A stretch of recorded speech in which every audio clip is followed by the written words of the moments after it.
Ang ating pong babasahing salita ng Diyos ay nagmula sa aklat ng ikaunang Juan, Kabanata 4, mga talata 1 hanggang 6. Aking uulitin, aklat ng ikaunang Juan, Kabanata 4, mga talata 1 hanggang 6. Kung kayo po ay may dalang Biblia, makipagbukas po kayo sa akin sa aklat na nabanggit at basahin po natin ito ng sabay-sabay. Tumayo po tayo bilang paggalang sa kanyang salita. Mga minamahal, huwag kayong maniwala sa bawat espiritu. Sa halip ay subukin ninyo ang mga espiritu, kung ang mga ito'y sa Diyos, sapagkat maraming huwad na propeta ang naririto na sa sanlibutan. Makikilala ninyo ang espiritu ng Diyos sa ganitong paraan. Ang bawat espiritong nagpapahayag na si Hesu Kristo ay dumating bilang tao ay sa Diyos. Ang bawat espiritong hindi kumikilala kay Jesus ay hindi sa Diyos. Ito ay espiritu ng Antikristo na inyong naririnig na darating at ngayoy nasa sanlibutan na. Mga anak, kayo'y sa Diyos at napagtagumpayan na ninyo sila, sapagkat hindi na makapangyarihan siya na nasa inyo kaysa kanya na nasa sanlibutan. Sila ay mula sa sanlibutan, kaya't ang sinasabi nila ay mula sa sanlibutan at pinakikinggan sila nito. Tayo ay sa Diyos. Ang sinumang nakakakilala sa Diyos ay nakikinig sa atin at sinumang hindi sa Diyos ay hindi nakikinig sa atin. Sa pamamagitan nito ay makikilala natin ang espiritu ng katotohanan at ang espiritu ng kasinungalingan. Maraming pong salamat sa pagsabay sa pagbabasa ng salita ng Diyos. Maaari na po tayong upo. Akin tatawagin si Pastor Ed.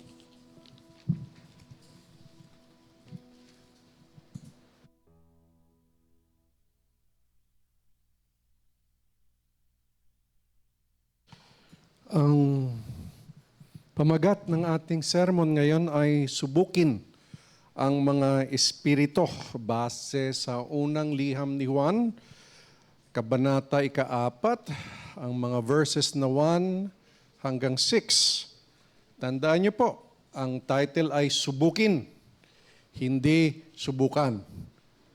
Okay? Pag sa demonyo yan, wag mong subukan.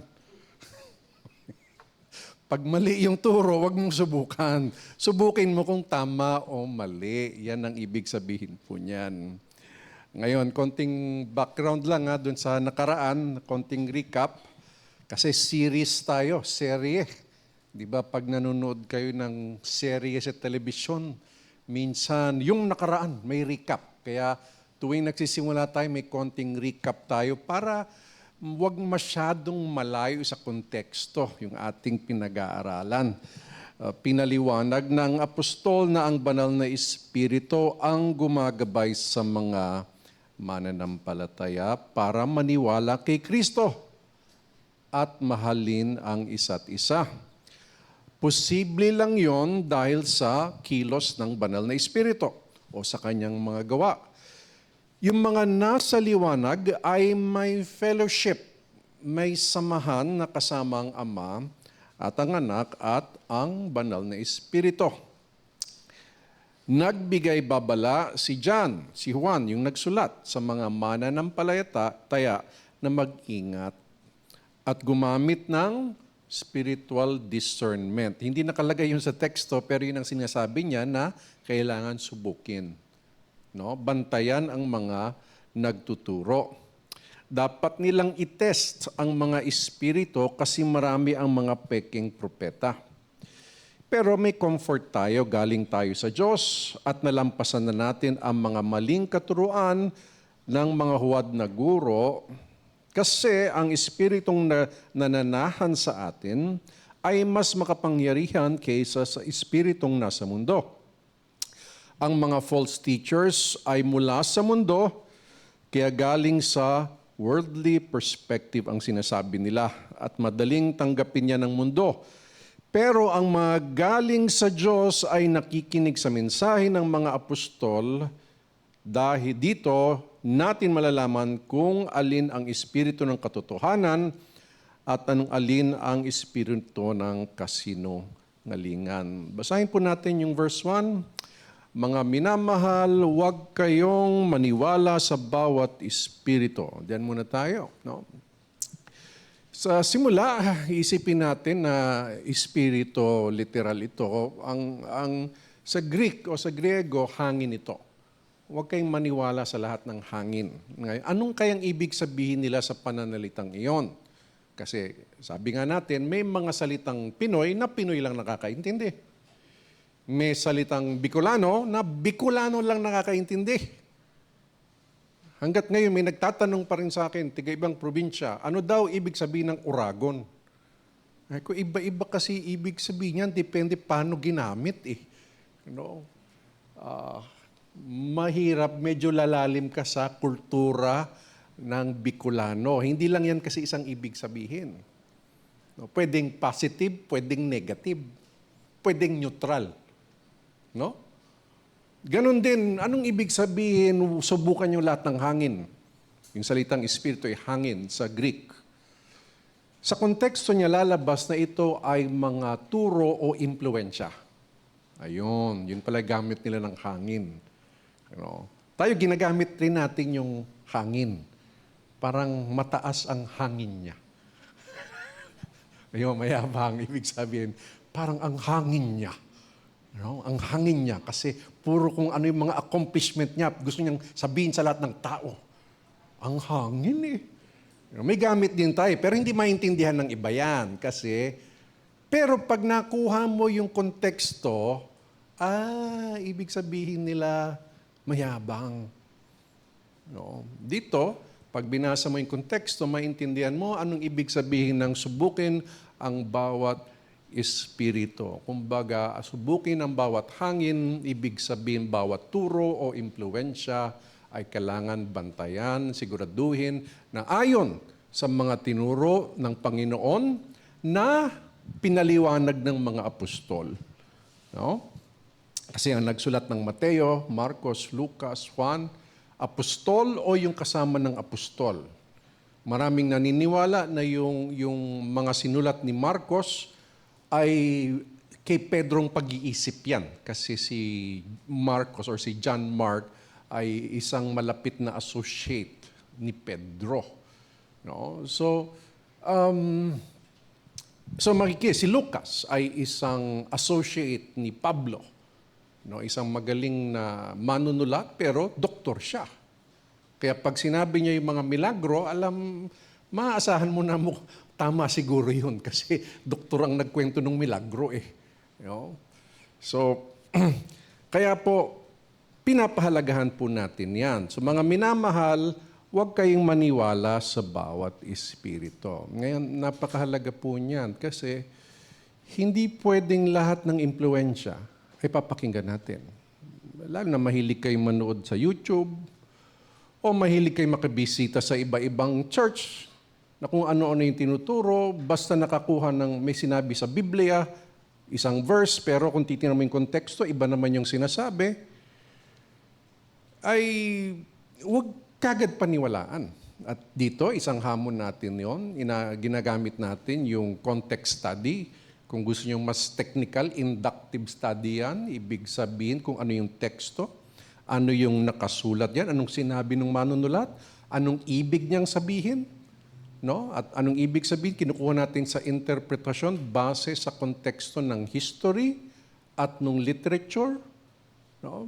Tapos paano natin to isa sa buhay? Napakalinaw po niyan, paraan natin. At diyan tayo stricto. Stricto tayo diyan. Dito sa GCF. Hindi lang naman dito. May ibang GCF din at ibang churches din ay stricto diyan. Pero hindi ganun kadami. Mas marami yung naniniwala ng kung ano-ano. Nakakatakot kasi halimbawa po may nagsabi sa inyo, ang Biblia, guide lang yan. Hindi yan ang authority ng Panginoon talaga. Guide lang yan. Nako, yun pa lang, delikado na. Kumbaga, suggestion lang pala ito kung guide lang. It's not suggestion. We believe it is the Word of God. Magkaiba po. No? Kaya po, huwag maniwala sa bawat espiritu. Sa halip ay subukin ninyo ang mga espiritu. Kung ang mga ito'y sa Diyos, sapagkat maraming huwad na propeta ang naririto na sa sanlibutan. Ano yung huwad na propeta? Yung nagsasabing galing sila sa Diyos at may mensahe sila galing sa Diyos. Susubukin natin lahat yon. Hindi porke nakaka-touch, nakaka-inspire ay sa Diyos. Hindi porke kumuha lang ng konting verses ay tama yung pagka-explikar. Titingnan natin line by line, yan ba talaga? Kagaya po na sinasabi ko sa inyo ngayon, pag sinabing, anong ibig sabihin na subukin nyo ang mga espiritu, ay napaliwanag pa lang, doon pa lang nakita natin, ay kasi maraming huwad na propeta. Yung mga propeta at mga mensahe nila kailangan subukin. Tama? Sa konteksto lang, luminaw na kaagad. Hindi pwedeng sabihin ko itong subukin ng bawat espiritu ay maglagay ako ng ibang ibig sabihin. No? Ang ibig sabihin, nandito na po sa konteksto. Sa verse 1 pa lang yan. Kasi narito na sa sanlibutan yung mga nagtuturo ng iba-iba. At paano mo malalaman kung mali yung tinuturo kung hindi mo nabasa ang Biblia? Kaya ang advice po ay basahin niyo po ang Biblia, bagong tipan, lumang tipan, kung saan niyo gusto magsimula, pero huwag patalon-talon. Huwag yung may alam akong verse, ang ganda, i-share ko sa'yo. Basahin mo ng chapter by chapter hanggang matapos po. Pag nahirapan kang magbasa na mag-isa, ay sabihin mo sa pamilya mo, once a week nga, magtipon tayo. Ito na yung pinaka-banding natin. Ilang ikot, tagi-isang chapter, sabay-sabay tayo magbasa. Kasi pag mag-isa magbasa kasi, minsan, ano nangyayari? Nakaantok. Kaya nga pag ini-insomnia, tinatanong ko, Brad, ano bang gamot sa insomnia? Sabi ko, magbasa ka ng Bible. Katulog ka. Pero kung tabi-tabi kayo, alam na, mahiya ka naman kung tutulugan mo yung kasama mo, ano? Kaya magandang sama-sama. Yung mga tatay, mga nanay, mag-suggest kayo, once a week lang, magbasa lang tayo. Malaking bagay na yun at saka natatanim natin sa isip nila yung Word of God. No? Kung hindi man nila i-apply ngayon, balang araw, ipapaalalahanan niya ng banal na Espiritu. Yan ang tiwala natin sa Diyos. Kung hindi natin alam ang salita ng Diyos, paano natin susubukin ang mga katuruan? No? Doon nga po sa CBAP, yung Conservative Baptist Association of the Philippines. Pag nagmi-meeting kami, rini-revisit namin yung doctrinal statement. Nasasyak din kami. Kailangan baguhin natin yan. Tapos may magandang usapan. No? May magandang usapan dyan na balitaktakan, bakit, hahanapin yung konteksto, ano yung mas tama. Sige-sige po yan. Kasi, hindi ibig sabihin, tradisyon na pinasa sa atin ay lahat ay tama. Tama ba? At meron tradisyon at meron salita ng Diyos. Opo, meron tayo, yung salita ng Diyos, yun ang numero 1. Yung mga tradisyon, secondary. Okay, halimbawa, anong tradisyon? Ano ba tradisyon ng church natin? No? May family day tayo. Ilang beses na halos taon-taon ginagawa yan. Tradisyon yan. Hindi nakalagay sa Biblia, taon-taon ang bawat church ay may family day. Hindi mo mababasa yan dyan. Tama? Tradisyon lang natin yun na gusto natin sundin. Pwedeng baguhin ng ibang tradisyon kasi mas mataas po ang salita ng Diyos. No? So dapat subukin. Ngayon, doon tayo sa sitwasyon nila. Verse 2, makikilala ninyo ang Espiritu ng Diyos sa ganitong paraan. Ang bawat Espiritu nagpapahayag na si Jesucristo ay dumating bilang tao ay sa Diyos. Bakit? May maling katuruan noon. Na si Jesus na tao ay hindi galing sa Diyos, tao lang yan. Hindi yan Diyos. At yung Kristo ay iba. Early forms of Gnosticism. Bakit? Ang paniniwala ng mga unang Gnostics ay ang lahat ng salaman ay masama. Kaya hindi pwede si Kristo kasi pinanganak siya dito sa lupa. Hindi pwede maging banal siya. Hindi pwedeng wala siyang kasalanan. Yan ang paniniwala nila. Sinimulan nga ni Juan, nakita namin, nahawakan namin, napagmasdan namin, na siya ay mula sa walang hanggan. Aba, grabe yung testigo ni Juan, no? Na siya ay tao at siya ay Diyos din. Parehong totoo. Kaya yung katuruan na yun, pag sinasabing, sino mo malalaman mo dito? Ito, pag ito yung tinuturo, hindi yan galing sa Diyos. Ngayon sa atin, iba yung mga maling katuruan. Marami.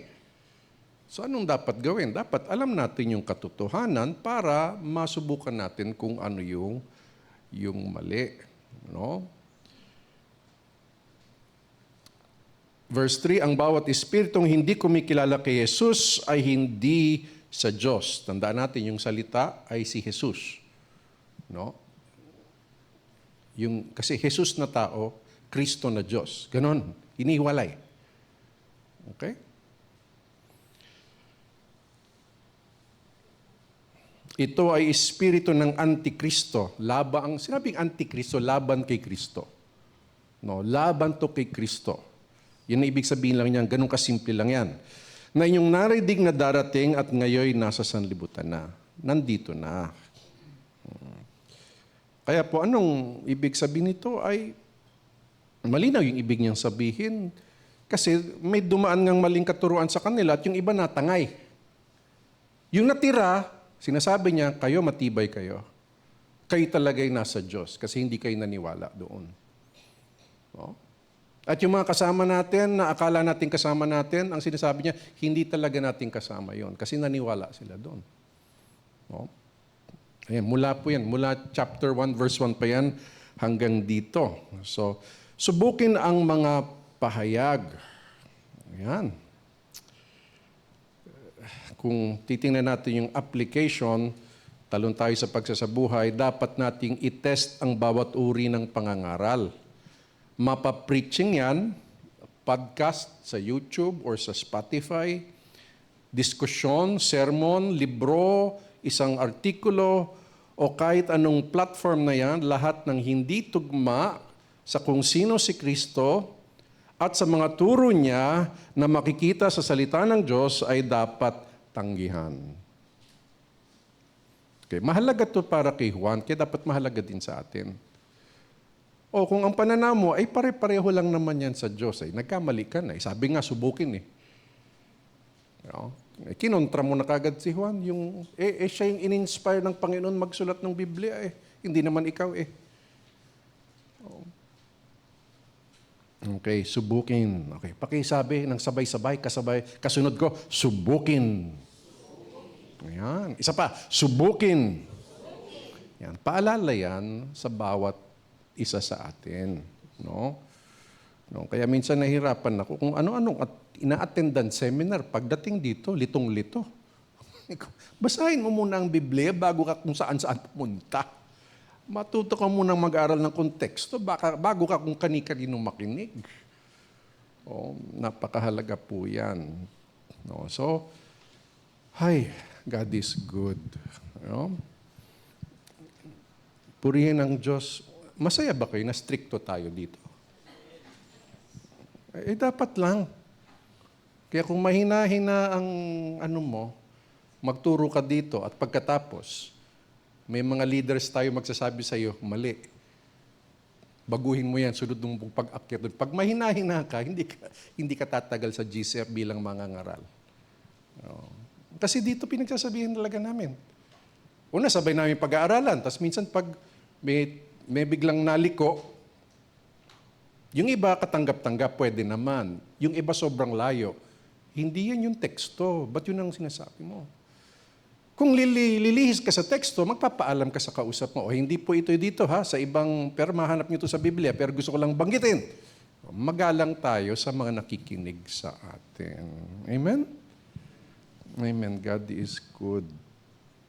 Kaya lang nakakapuyat po, lalo na pag nagpipreach ng Tagalog at English, yung pagpreparar minsan, tapos syempre nag-aaral pa rin ako, may pangatlong masters akong kinukuha para papuntang bagong PhD din, ay talagang nakakaano. Kaya pag paumanhin ninyo po, pag Tagalog, pag magpipreach akong English, talagang late ako. Okay? Pero kayo, wag naman kayo ma-late. Ma-attend ka lang sa isa. Kung attend ka rin sa susunod, maaga ka, di ba? late ka sa Tagalog, maaga ka sa English. Walang problema doon. O bakit? Nakapag-worship ka pa, nakasama mo pa ang mga kapatid. Bakit kaya nalilate yung iba? Mahirap sumakay. Amen. Tama? Totoo naman, minsan mahirap sumakay. Minsan hindi naman may kotse ka So hindi mahirap sumakay. Puyat ka. Ba't di ka matulog ng maaga? Kung puyat ka, huwag kang... Kung may excursion, may papasyalan kayong resort, kaaga mo Pagdating sa church, late parati. Huwag naman ganon. Kasi, alam ko na ba't late yung iba? Iniiwasan yung pagbibigay. Kasi nakukonsensya na siya Ayaw niya makonsensya. Kaya pagkatapos nun, saka na lang ako darating. Joke lang po. Joke lang po. Yung iba, siguro dahil hindi kayo kabisado yung mga kanta, kaya dapat umattend ka para makabisa mo yung mga kanta. Kasi hindi mo makakabisa pag parati kang late sa kantahan. Kaya sabi, hindi ko naman alam yung mga kanta. Kami alam na namin kasi nandun kami. Ikaw hanggang ngayon hindi mo alam kasi parati wala ka. Kaya gagahan mo naman. Amen? Praise God. Sabihin mo sarili mo. Huwag mo na sabihin sa akin, next week maaga ako. Yeah. Praise God. Now, yung subukin ang mga espiritu, talaga ang pinupunti dito yung maling katuruan. Pero pwede rin maling example, maling pagkabuhay. Kasi sabi ng iba, yung kabuhay, parang tayo nabubuhay, parang tinuturo din natin sa iba. Kaya napakahalaga po na pag may kamalian, sabihin natin tayo nagkamali at huwag ninyong gayahin. Napakahalaga po nun na aminin natin. At kasi wala naman perpekto sa atin. Pero sisikapin natin maging magandang ehemplo ang buhay natin para yung buhay natin ay nagtuturo din sa iba. So susubukin lahat ng espiritu. Lalo na ang nagchichismis sa'yo, susubukin mo talaga yan Ito, sideline ito Sideline, paalam ako Kasi yung maling impluensya, tatanungin mo, bakit mo sinasabi sa akin yan? Bakit mo na? Kasi mahirapan na yan. Sunod, yung binabanggit mo sa aking tao, okay lang bang kontakin ko at sabihin ko sa kanya na sinabi mo ito sa akin? Ay, wag! Atin-atin lang to. Patay, chismoso na yung kaharap mo. Mahilig sa atin-atin lang. Pangatlo, may problema ka pala. Ba't di ka makipag-ayusan? Kailangan mo ba yung tulong ko? Kasi tutulungan kita kung sinasabi mo sa akin. Hindi ka na chismosa, tumutulong ka na. Iba yun Pero kung hindi ka rin tumulong, sinakyan mo pa. Tama ka, Brad. Yan din ang pakiramdam ko. Lagot, dalawa na sila. Kung totoong makasalanan ng tao yung pinag-uusapan niya at maraming sinisira sa church, aakyat dapat yan sa mga leaders. Huwag niyong susuluhin kasi ang church community nagtutulungan. Susubukin lahat ng impluensya, lahat ng hangin. Punta na tayo sa sunod, Tagumpay sa maling turo. Anong 1 John, unang Juan, chapter 4, verse 4? Mga anak. Kasi matanda yung nagsusulat Tandaan na si Juan dito Tandaan na siya. Mga anak. Kayo'y sa Diyos. Bakit? Hindi sila naniwala dun sa maling katuruan, di ba? Kayo'y sa Diyos. At natagumpayan na ninyo sila sapagkat higit na makapangyarihan siya na nasa inyo kaysa sa kanya na nasa sanlibutan. Dati po ang maling katuruan na dito, kasama ako sa maling nagtuturo at humingi ako ng tawad sa Panginoon. Kung naturo ko to sa inyo, patawarin niyo ako. Kasi ano yung tinuro namin dito? Lahat ng demonyo takot sa atin. Takot naman talaga sila sa atin kasi kay Kristo tayo. Okay, huwag kayong matakot sa demonyo. Pero sinasabi, itong verse na to ay para taliin ang mga demonyo. Tinatalian kita sa Satanas. So napaisip-isip ang isang binabasa ko, tama nga naman. Napaisip-isip siya. Di ba kahapon tinalian mo si Satanas? Ba't mo tinatalian ulit? Nakawala. Ba't araw-araw mong tinatalian? Ano ba sa English? I bind you, Satan. Nakawala na naman. Kasi yung Matthew 18, yung konteksto nun, whatever you bind, ibig sabihin, anong pinagdesisyonan ninyo ayon sa church discipline? Ay respetado po o sang-ayon ang kalangitan doon? How God works through delegated spiritual authority. Kaya wag po natin babastusin ang spiritual authority. Binigyan ng authority ng Lord yan.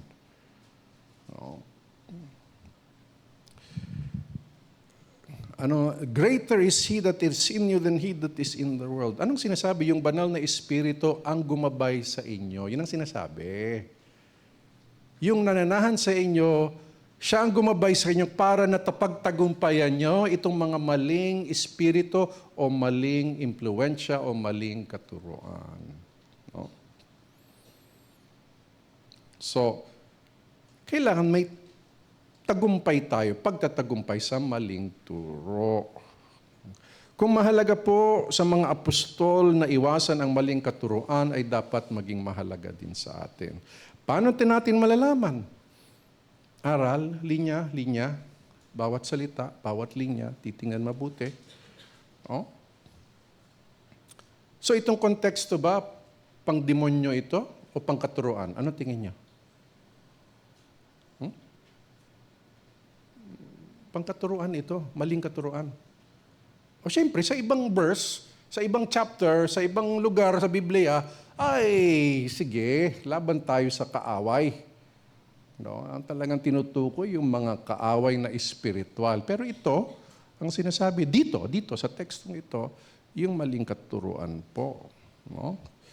Tapos, itong nananahan sa atin ng banal na espiritu, yan po ay ipapaliwanag ng manunulat.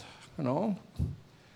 Dito sa ang sunod sa verses 5 and 6, sinabi sila ay mula sa sanlibutan, kaya't ang sinasabi nila ay mula sa sanlibutan, at pinakikinggan sila nito. Bakit gusto sila ng sanlibutan? Kasi ang tinuturungan nila, dahil ang laman mo ay makasalanan, okay lang magkasala. Wala kang magagawa.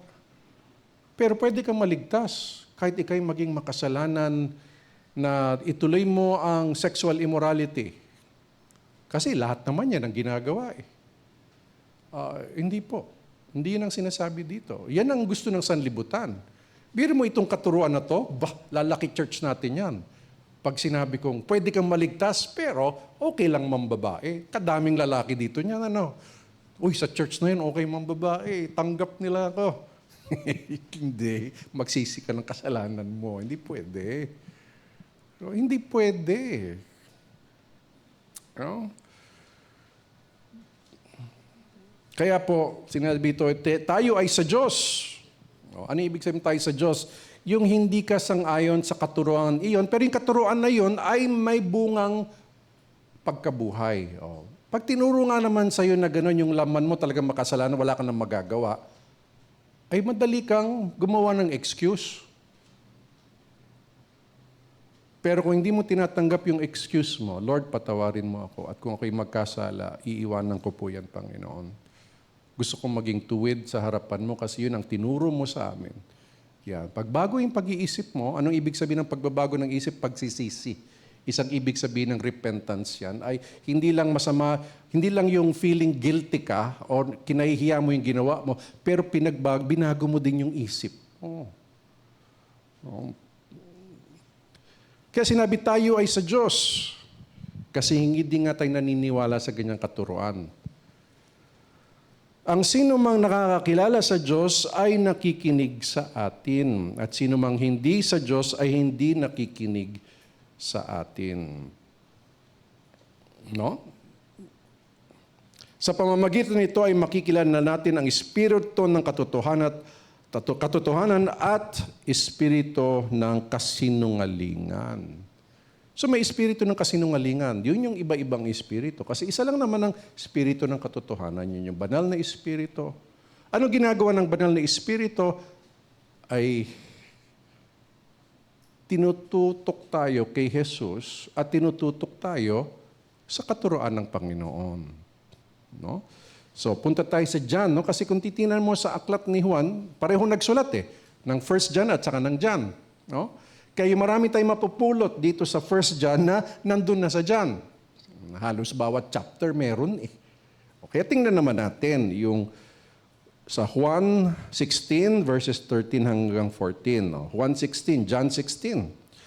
Kapag dumating siya, ang Espiritu ng katotohanan, gagabayan niya kayo sa lahat ng katotohanan sapagkat hindi mula sa sarili ang kanyang sasabihin, kundi kung ano ang naririnig niya at ipapahayag niya sa inyo ang mga bagay na darating. Luluwalhatiin niya ako sapagkat tatanggapin niya kung ano ang mula sa akin at ipapahayag niya ito sa inyo. So, anong gagawin ng Espiritu ng katotohanan? Yung tinuro ni Kristo sa mga apostol, at sinulat ng mga apostol, anong gagawin? Yung banal na Espiritu, siya din ang saksi noon, at itututok tayo doon kasi yung katotohanan ni Kristo, yun din ang katotohanan ng banal na Espiritu. Kaya kung tayo ay napagdidepensahan doon, hindi kagad tayo naniniwala sa kung ano-anong katuruan, yan po ay dahil sa banal na Espiritu. Ang banal na Espiritu nga naman ay mas makapangyarihan kaysa sa lahat kasi siya ay kasama ng banal na Trinidad, Father, Son, and Holy Spirit. Siya ang tumutulong sa atin malabanan ng maling katuruan. Siya ang gumagabay sa atin para maintindihan ang banal na kasulatan at hindi siya kumukontra sa mga turo ni Jesucristo dahil iisa lang ang kanilang kalikasan. No? Yung talagang kay God ay makikinig sa mga nagtuturo ng salita ng Diyos na tama. Tayong lahat na naniniwala sa Ebanghelyo na ipinahayag sa kasulatan ay tinatawag ding magpahayag ng Ebanghelyo. May kumpiyansa tayo, confidence, na ang banal na Espiritu ang kikilos para sa kaligtasan ng iba. Kaya huwag tayong kakaba-kaba. Hindi ako marunong mag-share, simulan mo lang. Anong confidence natin? Sasamahan ka ng banal na Espiritu at ibibigay niya yung dapat mong sabihin. Kung linggo-linggo naman ay nakikinig ka ng maayos at inaaral mo yung salita ng Diyos, kailangan may confidence kang ihayag din ito sa iba at asahan mo ang Panginoon na mag-guide sa iyo, lalong-lalo pag hindi pa mananampalataya ang kausap natin. No, maraming maling katuruan, pero dapat tayo parating naghahanda. No? Kaya kung tatanungin, pwede tayo magtanungan. Kung sa YouTube ba, sino ba dapat namin pakinggan? Yung iba, patay na. Si John MacArthur, patay na Pero nandiyan pa rin naman ang kanyang mga sermon. Si R.C. Sproul, patay na rin. Pero meron siyang website ng punong-puno ng material. No? Si Timothy Keller, patay na rin. Pastor, mahilig ka yata sa patay. Medyo. Alam mo bakit? Patay na yan Wala nang gagawing kalokohan yan Ano ibig sabihin? Pag buhay pa, pwede pang matukso, magkamali, maiskandalo. Kaya mahilig tayo sa patay. Kaya ako nagsusulat, kasi pag namatay na ako, dapat ikalat na yung mga sinulat. Si Jonathan Edwards, magandang basahin. No? Charles Spurgeon, Martin Lloyd-Jones, John Wesley, George Whitefield, John Calvin, Martin Luther. Kung medyo mas malayo-layo pa, Augustine.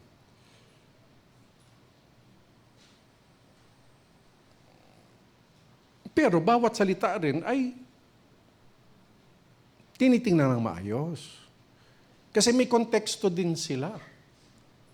Halimbawa, sabi nung isa, ang Antikristo ay yung Papa. Kasi noong araw, yun talaga yung mundo lang noon. Europa lang at iba-ibang kaharian. Hindi nila alam na may mundo palabas ng Europa. Kaya pag sinabi nilang siya, kasi yun ang nag-iimpluwensya sa mga kaharian, hindi mo masisisi na ganun sila mag-isip. Yan yung konteksto nila. No? Pero yung katotohanan, hindi nagbabago. Yung ibang pananaw lang kung paano ina-apply, medyo nagbabago. Kaya po mga kapatid, tayo magtulong-tulang at para subukin ang mga espiritu. No? Ang sabi rin po ni Pedro ay walang interpretasyon ay pwedeng kanya-kanya. Kaya yung community of faith. No, hindi po ako nag-iisa. Sa mga nag-aaral, yung ating pastor sa Legazpi, nag-uusap kami minsan pagdating sa theology at sa aming mga posisyon sa bagay-bagay, sa posisyon namin sa ganitong topic. At hindi lang po yun, konektado rin po tayo sa ibang mga theologian na pwede na nakakausap natin ng maayos. Dapat kaparte ka ng community of faith, hindi ka sarili. At ito yung maganda. Minsan may mga ibang bagay, iba ang pananaw, pero minsan mababaw lang yung pagkakaiba. Pero kung malalim yung pagkakaiba, ay magandang pag-aralan ng gusto. Kaya po sa ibang pangangaral namin sa inyo, kinikwento namin ano yung dalawang pananaw sa tekstong ito, 3 pananaw, sinasabi po namin yun sa inyo para kung gusto nyo mag-aral, mag-aaral kayo. Sinasabi din namin kung ano ang posisyon natin, kung tayo lang. Pero pwede rin ba kayo magbago ng posisyon? Sa ibang bagay, pwede. Sa ilang bagay, hindi. No? Yung ebanghelyo ay dapat talaga patungkol sa ating Panginoon Hesus. Walang kasalanan. Siya ay tao at Diyos. Siya ay hindi nagkasala. Siya ay namatay para sa ating kasalanan, nabuhay muli. No? Dahil wala siyang kasalanan at dapat tayo ay manalig. Kung tayo nananalig, tayo nagsisisi. At kung tayo nagsisisi, ibig sabihin tayo nananalig. Yun po ay may kaligtasan sa Panginoon. Yan ang simpleng ebanghelyong pinapahayag natin. No? Purihin ang Panginoon. Kaya po, subukin. Huwag subukan. Ano po? Subukin. Kaya ito po ang tula na aking iaalay sa inyo. Well, sa Panginoon, pero aking ihahayag sa inyo. Espiritu at katotohanan. I-test ang mga espiritu. Subukin kung totoo. Ang mga turo ay espiritu, alamin ang hindi totoo. Maraming huwad na propeta, katuruan nila kumakalat na. Pagtagumpayan natin sila, ang itapat ay ang Biblia. Ang banal na espiritu nga, ang gagabay sa atin sa tama. Ayon sa turo ng mga apostol, huwag tayong tututol. Ang turo ni Jesus, ang pundasyon, diyan tayo sang-ayon. Ang konteksto, aralin mabuti, umasa kay Jesus lagi. Tayong lahat po ay tumayo. Salamat, Panginoon, sa iyong salita at sa aming pag-alis ay kami puno ng busog kami, Panginoon, sa iyong salita at sa aming panahon na aming kami nakapagsamba ngayong linggo, pinupuri ka namin at ingatan niyo po kami sa mga maling turo, sa mga nagsasabing si Jesus ay hindi galing sa Diyos o yung mga nagsasabi si Jesus ay tao lang at hindi Diyos, ay turuan niyo po kaming maipaliwanag sa iba na siya ay taong walang kasalanan at siya ay Diyos din. Siya ay Diyos noon pa, kasama ng Ama, ngunit siya ay nagkatawang tao para sa amin. Kagaya ng mga apostol, sinabi, nakita namin, nahawakan namin, napagmasdan namin, at siya ay pangwalang hanggan. At kami naniniwala sa kanilang patotoo, sa kanilang pagtestigo, sa kanilang pagiging saksi. Kami naniniwala, Panginoon, Ikaw ang katotohanan at yung banal na Espiritu na kasama namin, yan ang gumagabay sa amin at nag-iingat sa amin. Purihin ka, Panginoon. May the grace of the Lord Jesus Christ, the love of the Father, and the fellowship of His Spirit be with you all. God's people say, Amen. God bless you po.